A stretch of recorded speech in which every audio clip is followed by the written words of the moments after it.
ಮಂಡ್ಯ ಜಿಲ್ಲೆಯ ಶ್ರೀರಂಗಪಟ್ಟಣದಲ್ಲಿ ನಮ್ಮ ಭಾರತೀಯ ಜನತಾ ಪಾರ್ಟಿಯ ಕಾರ್ಯಕರ್ತೆ ಛಾಯಾ ಏನು ಬಿಜೆಪಿಯ ಸದಸ್ಯತ್ವ ಅಭಿಯಾನ ನಡೀತಾ ಇದೆ. ಪಾಪ ಹೆಣ್ಮಗಳು ಛಾಯಾ ಸದಸ್ಯತ್ವ ಅಭಿಯಾನ ಮಾಡತಕ್ಕಂಥ ಸಂದರ್ಭದಲ್ಲಿ ರಾತ್ರಿ ಏಕಾಏಕಿ ಪೊಲೀಸರು ಆ ಹೆಣ್ಮಗಳನ್ನ ಕರೆದುಕೊಂಡೋಗಿ ಪೊಲೀಸ್ ಸ್ಟೇಷನ್ ಅಲ್ಲಿ ಕೂರಿಸಿದ್ದಾರೆ.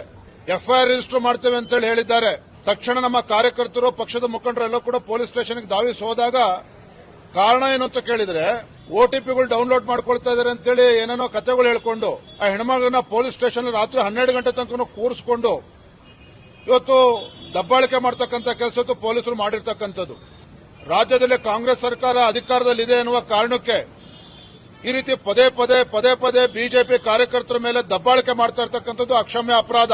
ಇದೇ ರೀತಿ ದೌಲತ್ತಿನಿಂದ ಪೊಲೀಸ್ ಅಧಿಕಾರಿಗಳು ನಡ್ಕೊಂಡಿದ್ದೆ ಆದ್ರೆ ನನ್ನನ್ನು ಸೇರಿ ಬಿಜೆಪಿ ಕಾರ್ಯಕರ್ತರು ಪೊಲೀಸ್ ಠಾಣೆಗೆ ಮುತ್ತಿಗೆ ಹಾಕ್ತಕ್ಕಂಥ ಕೆಲಸವನ್ನು ಮಾಡ್ತೇವೆ. ನಾನು ಮಾನ್ಯ ಗೃಹ ಸಚಿವರಲ್ಲೂ ಕೂಡ ಒತ್ತಾಯವನ್ನು ಮಾಡ್ತೇನೆ. ನಿನ್ನೆ ನಡೆದಿರ್ತಕ್ಕಂಥ ಘಟನೆ ಇದು ಸಣ್ಣ ಘಟನೆ ಅಲ್ಲ. ನಮ್ಮ ಬಿಜೆಪಿ ಕಾರ್ಯಕರ್ತೆ ಒಬ್ಬಳು ಹೆಣ್ಮಗಳನ್ನ ಏನು ಕಾರಣ ಇಲ್ಲದೆ ರಾತ್ರಿ 12 ಗಂಟೆ ತನಕ ಪೊಲೀಸ್ ಸ್ಟೇಷನ್ ಅಲ್ಲಿ ಕೂರಿಸ್ಕೊಂತಾರೆ ಪೊಲೀಸ್ ಅಧಿಕಾರಿಗಳು ಅಂತ ಹೇಳಿದ್ರೆ ಇದು ಅಕ್ಷಮ್ಯ ಅಪರಾಧ. ಯಾವ ಇಲಾಖೆ ಇವತ್ತು ಜನರಿಗೆ ನ್ಯಾಯ ಕೊಡಬೇಕು ಅಂತ ಅಧಿಕಾರಿಗಳು ಇವತ್ತು ಈ ರೀತಿ ದಬ್ಬಾಳಿಕೆ ಮಾಡ್ತಿರ್ತಕ್ಕಂಥದ್ದು ಖಂಡಿತ ಇದು ಸರಿಯಲ್ಲ. ಇದಕ್ಕೆ ಸೂಕ್ತವಾಗಿರ್ತಕ್ಕಂಥ ಕ್ರಮವನ್ನು ಕೈಗೊಳ್ಳಬೇಕು.